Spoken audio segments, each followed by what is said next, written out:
Setyembre 30, 2025. Martes ng gabi, oras ay alas 10.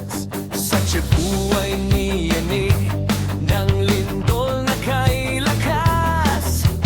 6.7, mundo'y nagambalo. Cebu, Cebu, Cebu, ika'y babangon muli. Sa gitna ng kalamidad, Bugo ang episentro.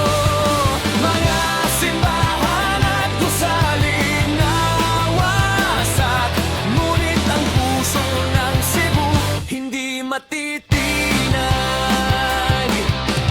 Bogo, Hilagang Cebu, unang tinamaan. 60 buhay agad na binawian. McDonald's, Jollibee, gumuhot na durog. Daan, bantayan, simbahay, wasak din. Cebu, Cebu, ika'y babangon muli.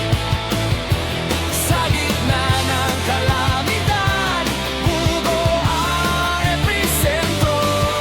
Mga simbahan at gusali nawasak, ngunit ang puso ng Cebu hindi matitinag.